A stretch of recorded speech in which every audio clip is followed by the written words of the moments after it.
नमस्कार। इन खबर में आपका स्वागत है। कल यानी 1 अक्टूबर से बिहार में पहले फेज के चुनाव के लिए नामांकन शुरू हो रहा है, लेकिन महागठबंधन हो या एनडीए कहीं भी अभी सीटों का बंटवारा नहीं हुआ है।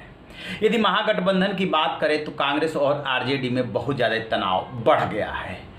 आरजेडी उतनी सीटें देने को तैयार नहीं है जितना कि पहले उसने वायदा किया था। लिहाजा कांग्रेस ने भी इस बार साफ साफ बोल दिया है कि 70 से 1 सीट कम पे नहीं लड़ेंगे, बल्कि 75 भी मांग रही है वो।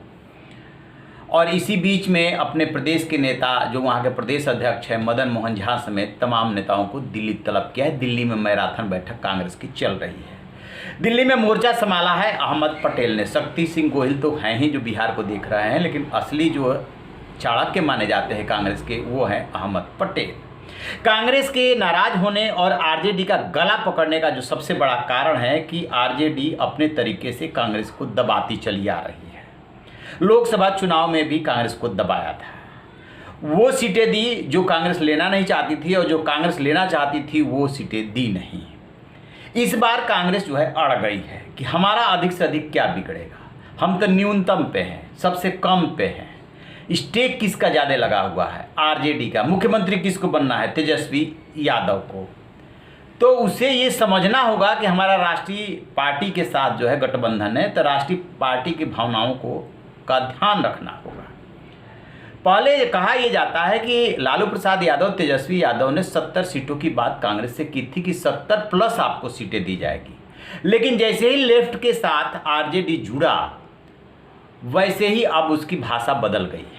वही जो लोकसभा में हाल किया था वही कांग्रेस का करना चाहता है। सबसे पहले आप देखिए उनके जो तर्क होते हैं वो किस तरीके के तर्क दिए जा रहे हैं कि सेक्रीफाइस करे कांग्रेस। शिवानंद तिवारी है, आरजेडी के वरिष्ठ नेता हैं, प्रवक्ता हैं, इनको सुनिए। इस बात को महसूस करना चाहिए कांग्रेस पार्टी को, और कांग्रेस पार्टी राष्ट्रीय पार्टी है, देश भर में वो चुनाव लड़ती है। हम क्षेत्रीय पार्टी हैं, हम बिहार में ही मुख्य तौर पर चुनाव लड़ते हैं। 2-4 सीट हम झारखंड में लड़ लेते हैं, और तो कहीं लड़ते नहीं हैं। आप तो देश भर में लड़ते हैं, तो आप यहाँ इस तरह दबाव बना रहे हैं, जबकि हम हमेशा आपके साथ रहे हैं। इस बार भी जो मैंने चुनाव हो रहा था लोकसभा का, हमने कहा कि हाँ, हम प्रधानमंत्री के रूप में राहुल गांधी को कबूल करते हैं। तो आप हमारा ही गर्दन दबा के और हमारी कीमत पर आप चाहिएगा, ये तो सरासर अन्याय है। हम उम्मीद करेंगे कि कांग्रेस पार्टी समझदारी से काम करेगी।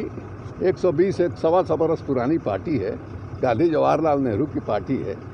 वो उसी तरह के बड़प्पन का, जिस तरह का उसका इतिहास है, बिहेव करेगी, ये हमको उम्मीद है। और हम बिहार में कांग्रेस पार्टी अलायंस के साथ लड़े, ये हम लोग जरूर चाहेंगे। आज के दिन भी चाहते हैं। अब कांग्रेस क्या फैसला करती है ये उसके विवेक पर निर्भर करता है। जैसा कि आपने शिवानंद तिवारी को सुना, वो कह रहे हैं कि कांग्रेस राष्ट्रीय पार्टी है, उसको त्याग करना चाहिए, परिस्थितियों को समझना चाहिए। वो तो पूरे देश में चुनाव लड़ती है, हम तो बिहार में और अधिक से अधिक 2-4 सीटें झारखंड में लड़ते हैं। इसका क्या मतलब हुआ? यही भाषा मनोज झा भी बोल रहे हैं।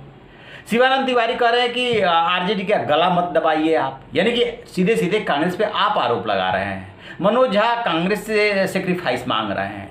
और अब जो कांग्रेस दिल्ली में मंथन हो रहा है, जो खबरें बाहर निकल करके आ रही है, उसके मुताबिक कांग्रेस का कहना है कि ये पहली बार ऐसा नहीं हो रहा है कि आरजेडी कांग्रेस को धोखा दे रही है या अपने वायदे से मुकर रही है। ये आरजेडी की आदत बन चुकी है कि पहले कुछ और वायदा करते हैं, बाद में उससे मुकर जाते हैं। अब उधर क्या हुआ है महागठबंधन में कि आरजेडी भी दबाव में है, हम छोड़ के आपको हटा। उपेंद्र कुशवाहा की पार्टी रालोसपा छोड़ के आपको हटी। मुकेश सहनी भी इस बात को लेकर नाराज है कि उनको 5 से 7 सीटें देने की बात हो रही है, लेकिन अभी मुकेश सहनी उनके साथ वीआईपी वाले बने हुए हैं। लेफ्ट के हिस्से में 20 से 25 सीटें जानी हैं। मुकेश सहनी के कोटे में 5 से 7 सीटें जानी हैं। झामुमो और सपा जो है उनके खाते में 2 से 3 सीटें जानी हैं। और खुद जो है आरजेडी 140 से 145 सीटों पे चुनाव लड़ना चाहता है। दरअसल आरजेडी का पूरा गणित ये है कि हम जो है आधे से अधिक सीटों, मतलब इतनी सीटों पे चुनाव लड़े कि वहाँ पे 243 है, और यदि खुदा ना खास्ता हमें मिल जाता है, बहुमत मिल जाता है, तो अकेले की सीटें ज़्यादा रहें। क्यों? क्योंकि उन्हें किसी पे भरोसा नहीं है।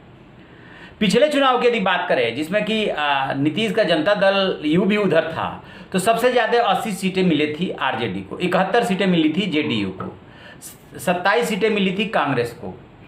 तो वो आंकड़ा देख रहे हैं कि ये सीटें अब की बार बढ़ सकती है, हम 100 तक जा सकते हैं। तो कम से कम सहयोगियों पे डिपेंड रहें। देखिए, चुनाव में हर किसी को जीत का सपना देखना उसका अधिकार है। एनडीए जीतेगा, महागठबंधन जीतेगा, ये बात की बातें हैं, लेकिन पहले तो आप रणनीति बनाओगे। वही आरजेडी रणनीति बना रही। और कांग्रेस का कहना ये है कि हम राष्ट्रीय दल हैं, बिहार में कभी हमारी सत्ता चला करती थी, हमारा मुख्यमंत्री हुआ करता था, हम जितने दबते चले आ रहे हैं उतने आप दबाते चले जा रहे हैं। लिहाजा अब कांग्रेस अड़ गई है कि हम 70 से एक भी सीट कम नहीं लेंगे। यदि गठबंधन टूटता है तो टूट जाए, हमारा कुछ ज़्यादा स्टेक पे नहीं है। अब ये देखना है कि उधर जो पप्पू यादव ने बोला था, जन अधिकार पार्टी वाले, कि लोकसभा चुनाव में उनके साथ भी घात हुआ था। ये सबको पता है कि रंजीता रंजन कांग्रेस से ही चुनाव लड़ती रही हैं, वो सांसद भी रही हैं कांग्रेस से उनके रिश्ते अच्छे हैं कि 1 और 1 11 होता है और 1 जो है 111 होता है। उनका इशारा कांग्रेस की तरफ था। तो उधर भी अन्य छोटी पार्टियां है, वो कांग्रेस के लिए बाहें फैलाए बैठी हुई है। और कांग्रेस यदि अड़ गई तो निश्चित रूप से आरजेडी को झुकना पड़ेगा, और यदि आरजेडी नहीं झुकेगी तो कांग्रेस जो है पाला बदल भी सकती है। जैसे ही इसको लेकर कोई अपडेट मिलेगा हम आपको बताएंगे। आप देखते रहिए हमारा डिजिटल चैनल इन खबर। इन खबर चैनल को सब्सक्राइब करें